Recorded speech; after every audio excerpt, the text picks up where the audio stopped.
Hello everybody, welcome back to my channel. My name is mostlydarius. This is The Discussion, and today we're going to be discussing Real Housewives of Salt Lake City, Season 5, Episode 13, Rooms for Improvement. I'm going to be recapping this episode, but before I do that, I need you guys to click the subscribe button. Please, I know you guys like hearing my thoughts about these episodes, but I would really appreciate it if you subscribe to my channel, like, and share this video with any people you know that love to watch recaps as well. Follow me on Twitter and Instagram at mostlydarius and at The Discussion. I'm not going to keep you guys here with a long intro. Let's get into the recap. So we open the scene with Meredith in the house with her family. She's letting them smell all the fragrances for her bath bomb that she's going to start selling. Seth asks exactly what happened at the bat mitzvah. She said that Brittany came and cried to her about Angie slut-shaming her and that Angie was being mean. And then I guess Angie being mean was triggering her because she was shaming other women. And I was like, Meredith, like, you're so annoying. It's like, I guess, girl, if that's what you say. Angie's husband was basically saying that she needed to hear both sides, and she was like, she didn't want to hear both sides because she felt that they both spew lies and they try to gaslight her. And I'm just like, nobody's gaslighting you, Meredith. You just don't see anybody else's perspective except your own perspective, which is my biggest problem with Meredith. She thinks that it's like pulling teeth to get Meredith or even Lisa to see your side, because it's like even when they do see your side, it's like they have to rebuttal it with, okay, but this is why, and this is why I did this, and blah, blah, blah, blah. And it's just like they can just never see your side and let it be that. They always have to see your side and then come with something else. It is what it is. So anyways, after that, we get to Angie's house. Angie's talking with her husband, Sean. She's disappointed because she came to the bat mitzvah with an open mind and an open heart. And she was like, you don't just invite anybody to a bat mitzvah unless you have no friends. And I was saying, I'm not saying Meredith doesn't have any friends, but I definitely said in my last recap, I'm like, girl, why are you inviting her to your bat mitzvah? You do not even like her. Like, what sense does that make? So I'm with Angie on that. But she was like, it's obvious that Meredith was harboring feelings, and it's embarrassing because she brought those feelings to what was supposed to be a sacred event, or a spiritual event rather. And I said the same thing. I'm like, bro, if I don't like you, you're not coming to my nothing. You're not coming to my bat mitzvah, my birthday party. You're not coming to my funeral. You're not coming nowhere near nothing that has to do with anything in me and my spirituality if I don't even think that you're a good person. Meredith, you claim that Angie is a woman basher and she's always talking down on women. Why would you invite her? She's like, oh, because everybody was included. This is what I tell. This is what I mean by these cast events and things get very tricky. This is why I have a lot of respect for Bronwyn for not inviting Heather on the trip, because she was not getting along with Heather. I'm sorry, you're not coming on my trip. You're not coming on my trip if I'm not getting along with you. So for that reason, I respect Bronwyn a little bit with that. But Meredith, you should never invite Angie to your bat mitzvah to begin with. Let's call it what it is. And like I said in the last recap, had Angie not come, they would not have centered the whole episode around your bat mitzvah. Let's be real. Angie bought the fucking tea. She did. She bought everything we was looking for that episode. Angie puts on a show, and some people think she does too much with TV. You know, that's debatable. We're gonna have to give Angie a few more seasons to see how annoying she can get for TV. But for now, Angie, she's checking the boxes. She is. Mary then arrived at Angie's house, and she walked in and sat down, and she shocked Angie because Angie didn't even realize she was there. She came over to talk to Mary, and you could tell Mary was feeling some type of way, like based on the look on her face. And she started telling Angie that she had a rough day. Angie looked very concerned about this, and she started opening up about Robert Jr., which made sense. She was telling her that Robert said that he was trying Xanax, acid, but I think what surprised me the most about what Robert was doing was the heroin. I was like, golly, like, whew. Like, okay, no drug is a good drug, right? Because at the end of the day, it's a drug, right? Well, I can't say that because we have medicine and that's considered a drug too. But I think it's about how much you overindulge. But listen, all I'm saying to say is heroin is crazy. I would have never guessed that maybe he said it in the last episode, the other episode where he was explaining to Mary what he does. I just probably missed it. But nonetheless, it's just a sad situation all around. I hate that Mary's going through it, but I really have to say, like, I respect her vulnerability so much because it takes a lot for you to put your life out there like that and let everybody know what's going on, especially when it comes to your children. But I mean, this is reality. We want reality television, right? This is reality. So I don't like how people are trying to get at Mary saying, oh, she's using her son for a storyline.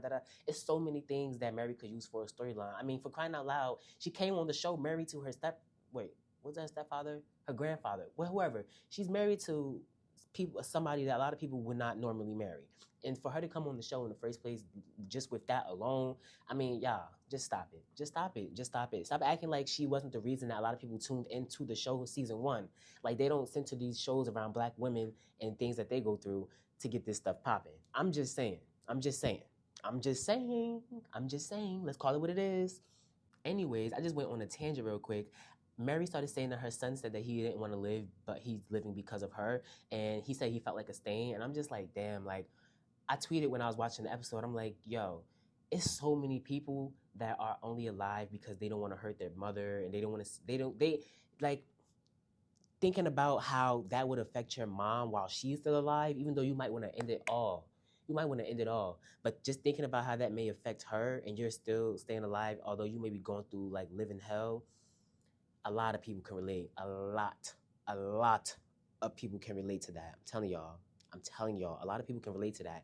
And Mary just was ensuring him that, you know, she loves him. And I really just feel bad for Mary. So she was asking, like, when did I not secure my child? And da da da. And I was just feeling bad because it felt like she was putting the blame on herself. But I think that it's really a cycle. I think that no child becomes a child without growing up how they grew up. And a child is only raised by a person who also had a childhood. So it's called a cycle. And I think that when people unpack those cycles and get to the root of issues that stem from, like, you know, past family issues and trauma and things like that, I think that people can move forward. But until people get to those roots of those issues, it's not really a lot of progress that to be made. So, you know, I get why she's blaming herself, but I also, maybe she should take a look at her trauma. I'm not trying to be like all in her business, but she putting it out there, right? So whatever. But I think that maybe Mary needs to go to some therapy or something like that. I mean, it couldn't have been easy growing up in Utah. I can't imagine how it is for him as a child in today's world. I can't even imagine how it was for Mary when she moved to Utah. I don't know how old she was when she moved to Utah. I think she said her mom like walked or traveled or something like that. Point is, being black in Utah, bro, come on. Come on. Like, enough said. She said that she didn't want to end up like her mother and she wanted to actually be there with her kids. And then this goes into what I'm saying about how she had a childhood too. Like, her mom wasn't even there for her. So she's probably trying to do the best that she can for her child because of that.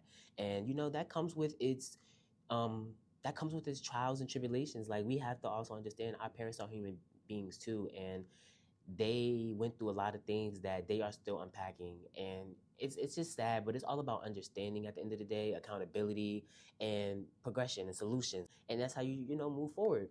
Angie started opening up and said that, you know, she shouldn't blame herself, and Angie started opening up about her mom and how she grew up with her mom was an alcoholic and things like that. I'm like, y'all, like, it's not and it's not exclusive to one skin color. It's not exclusive to what, like, everybody has childhood trauma. Everybody has it.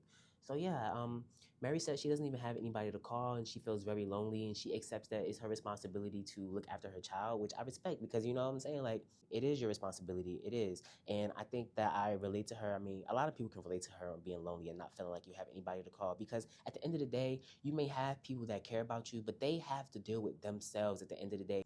When you go in the mirror and you look, it's only yourself you're looking at. When the lights go out, it's only you. Everybody, see, I don't want to be negative, but I want to be realistic. Everybody is lonely.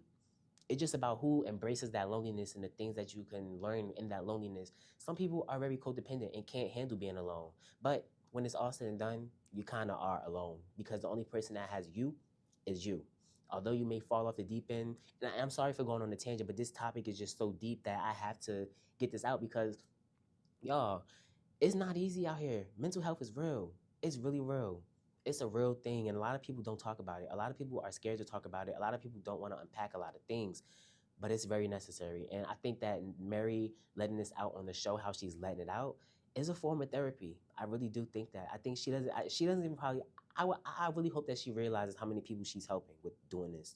Like, this is like real raw vulnerability that we haven't gotten on Housewives, and damn, like, you know, I'm watching Real Housewives of New York, and Bethany, she's very open about her childhood. I just learned some things about her. Ramona, I mean, everybody, I can't even say that. Let me take that back. We have had a lot of vulnerable housewives in the past. I just think that it's so rare nowadays to get it as much as we used to back then, because it was so new. And I think for somebody like Mary, who isn't into the whole social media, reality TV, gimmicky, coming on TV for a certain look and thing, like, I think that is really real for her, and she's able to open up in a way that somebody that's very calculated on TV probably wouldn't be able to. The scene skips to 3 days later, and everybody's arriving at the airport. Bronwyn bought a little gift for everybody, and Lisa got kind of annoyed in her interview. She was like, she told Bronwyn not to bring gifts after she asked her. She told her to just show up, and she was like, Bronwyn only listens to Todd. I'm like, maybe Lisa got a point, but then again, I don't know. Does Bronwyn only listen to Todd? Like, Bronwyn seems like a type of girl. She got a mouth on her, so I can't really see her being too quiet when it comes to Todd. But we've seen it on camera though, so I don't know. That dynamic is interesting, and we'll talk about that towards the end of the episode. But I was watching the after show, and Brittany said she felt like it was done to upstage Lisa on her own trip. Lisa kind of disagreed, but in a cocky way. She was like, oh, she didn't upstage me on my trip, da-da-da, but whatever. Now, I want to talk about this really quickly. Bronwyn got bit so badly by an unattended dog at the dog park, and the scars looked disgusting. Disgusting. I was like, whoa. Glad that she's okay, and she did the right thing by, getting the dog some help, I guess. She like called animal services. I don't know, but nice to know because Bronwyn has a lot of dogs, so she's true to this, not new to this. Everybody touched down in Mexico finally. Lisa made these beautiful PowerPoints for the trip. It was very neat. She's using them Vita Tequila checks for something good, okay? She let everybody know about their rooms, and so there's 2 villas on the trip. So Villa 1 has Meredith, Heather, Brittany, and Lisa herself, and then Villa 2 has Bronwyn, Angie, Whitney, and Mary. So Bronwyn felt like Lisa was trying to send her a message by putting her in Villa 2. Angie and Whitney, they were in the room talking about like the placement of everybody, and they was just kind of finding it ironic how Bronwyn was kind of in their villa after she was doing all of that on like, the Girl Scout thing they had. So in walks Bronwyn, and Whitney was like, how did you get kicked out the Mean Girls Club? Like, da-da-da, like, gloating because at the end of the day, like, Bronwyn, you was up in arms, like, you was, like, you know what I'm saying? Like, you was acting a certain way, and now you stuck in the room with them. So I found that to be kind of funny. Bronwyn basically thought that Lisa just put everybody she liked in one villa and other people she didn't like in another villa. And I mean, when I hear Lisa's reasoning about it, I kind of agree though. I think that the way she placed everybody in their room did make sense, to be honest with you.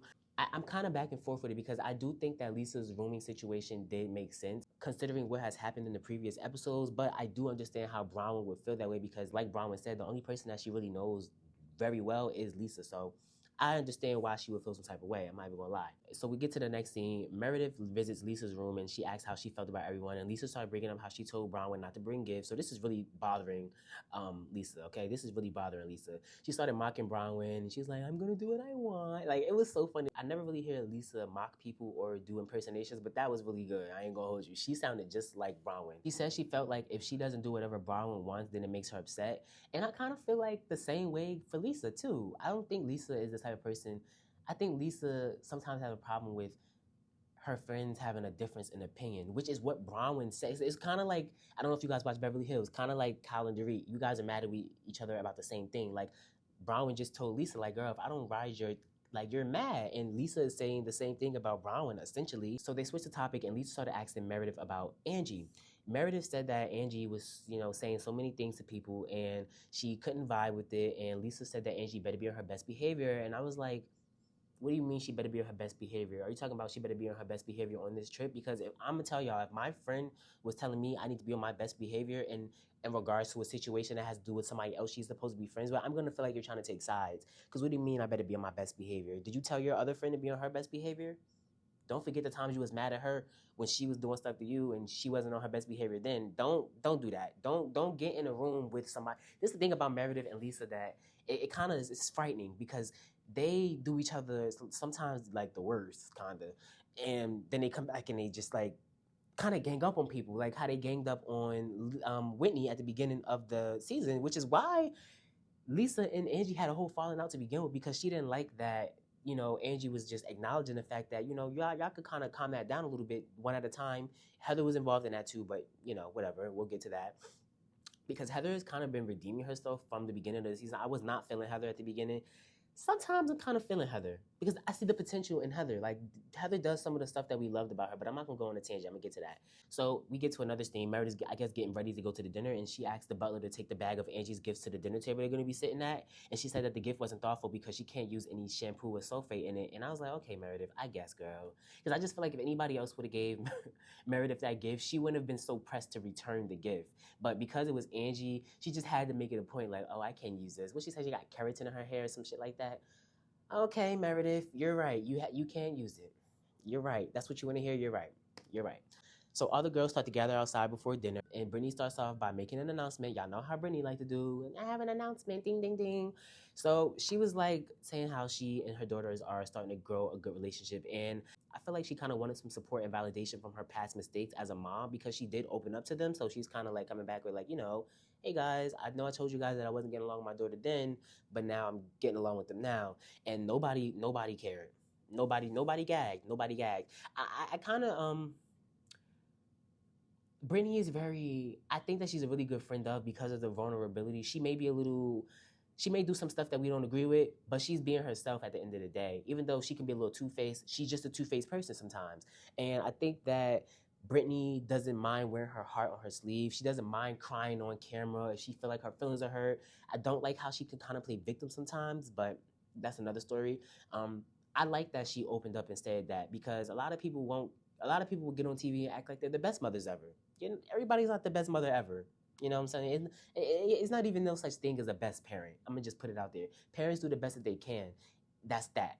You know what I mean? So I kind of respected that she did that. I just was like, damn, nobody really cared. But I mean, what did you expect people to care about you not being there for your child when these women are always there for their children? I kind of get it, but it is what it is. Next, we get to Bronwyn. She starts bringing up how she's surprised about how the room assignments landed. And she told Lisa, I've been friends with you the longest, so how did you put me with two people that I wasn't speaking to? Lisa was like, it's a beautiful villa, it's an amazing trip, it's the perfect trip, like, da-da-da, like, basically be grateful. And she was like, that may be true, but my feelings are hurt at the end of the day. And as a friend, I'm just expressing to you that I'm hurt. This may be a beautiful trip, cool, whatever. And Brittany was over there cackling and mumbling. She was like, like, you are over there with them, and I'm over here with your best friend, Lisa, of 10 years, and she likes me better. She was basically like,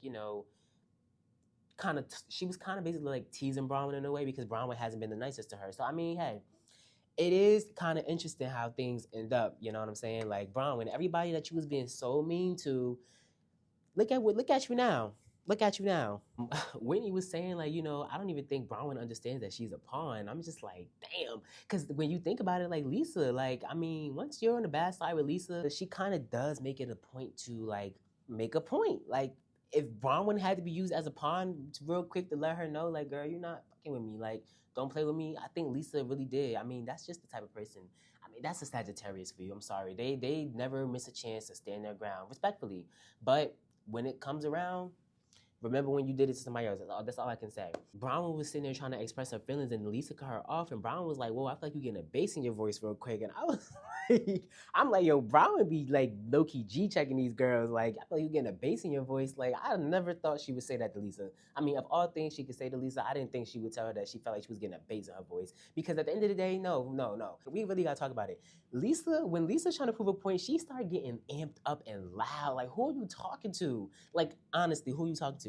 I understand where Bronwyn was coming from when she said that. But Bronwyn basically wanted Lisa to hear her out and apologize for it being a misunderstanding rather than her telling like, oh, you should be grateful that I invited you. Because it's like, girl, like, okay, if you want to talk about being grateful, you should be grateful. And I'm glad that Bronwyn brought this up. She was telling Lisa, you should be grateful about the trip that I just invited you on. But instead, you were complaining about flying first class. So Lisa told Bronwyn she doesn't even think any trip that she throws can compare to what Bronwyn is used to. And Bronwyn was like, oh, so I'm snobby? And I was like, okay, Bronwyn, hold on now. Wait a minute.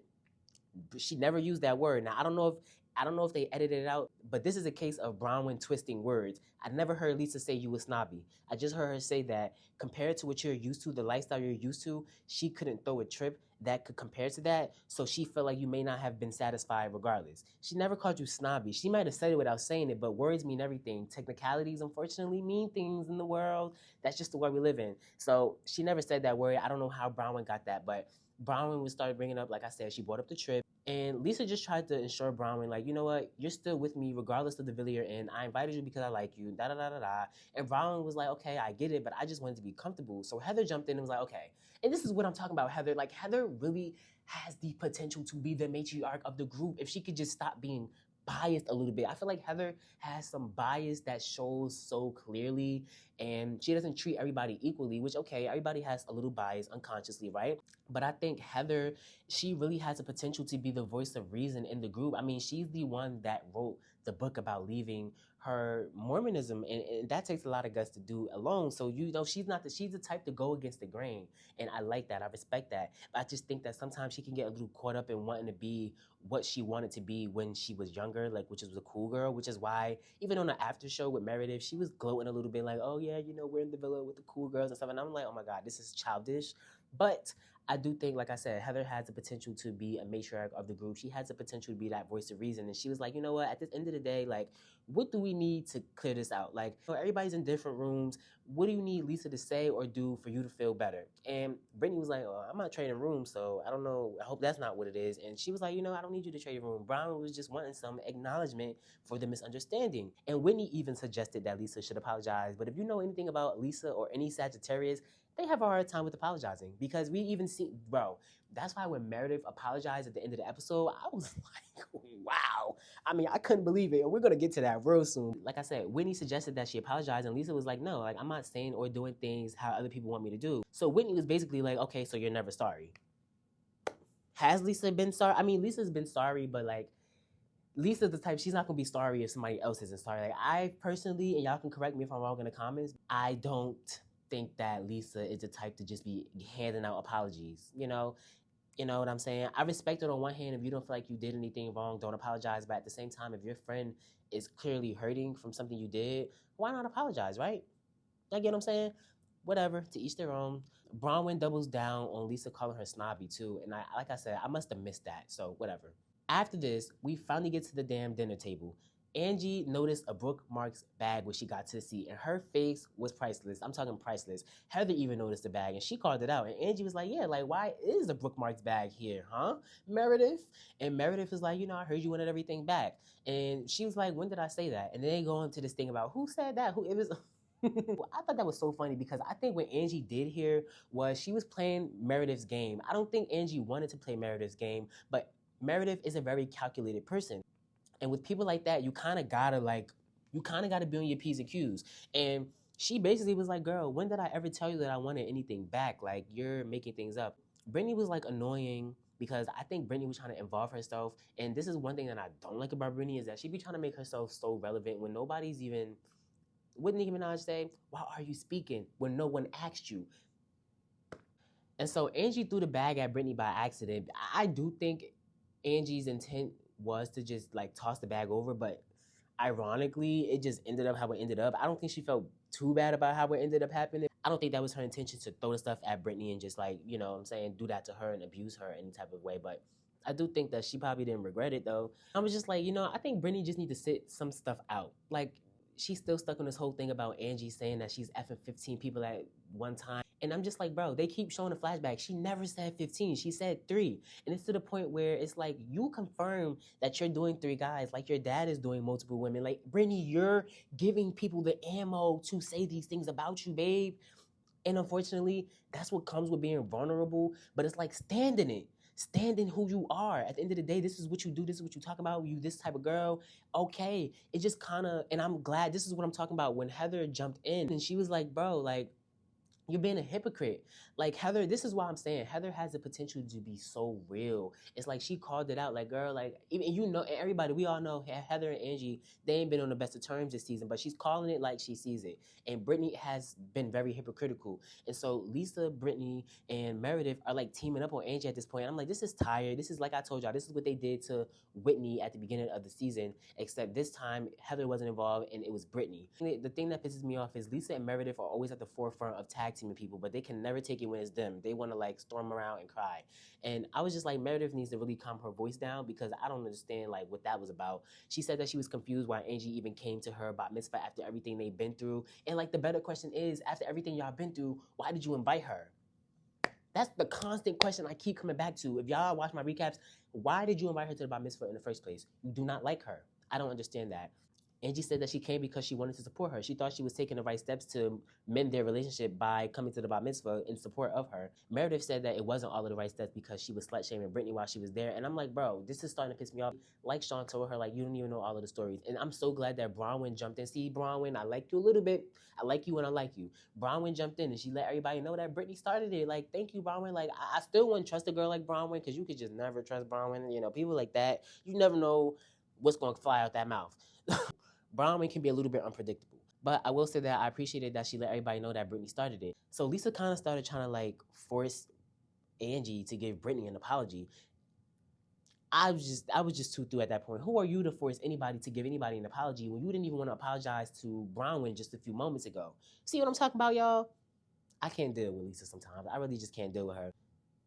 But anyways, all in all, everybody came to the conclusion that Brittany is a hypocrite, right? But also they all came to the conclusion that nobody's sex life really matters and they shouldn't be shaming anybody, which I agree. I don't think people were shaming Brittany. I just think that they were calling out, like Heather said, the hypocrisy, whatever. Meredith issued her apology to Angie. Angie accepted her apology. Angie admitted that she was hurt and that she always had respect for Meredith. She never even wanted to fight with her in the first place. And Meredith says she agrees. I don't know if Meredith agrees really, but you know, that's what her mouth says. She said that she felt like it all started from people believing that she spread the rumor about Sean. And it's like, I'm not gonna say Meredith spread the rumor about Sean, but she damn sure was definitely saying like I've heard rumors, and at the time it just felt like Monica was like putting things out there, and for Meredith to be in close proximity with Monica, even with the whole Greek mafia thing, is like you don't really shut down what you don't believe, so it's kind of like you leave it up for interpretation. If you feel a way, say it. If you don't believe it, say it. But you leave things up for everybody's interpretation, and that's the calculation of Meredith Marks. You just can't. You gotta be careful with her. So, anyways, we got to the end of the episode. In the preview for next episode, when Bronwyn started opening up about infidelity, I knew there was something going on in that camp. But if you guys enjoyed this episode, please let me know what you thought about it in the comments. Don't forget to subscribe to the channel, like this video, share with other people that watch Salt Lake City. Follow me on Instagram and Twitter at mostlydarius and at the discussion. And I will see you guys in the next video. Thank you for watching.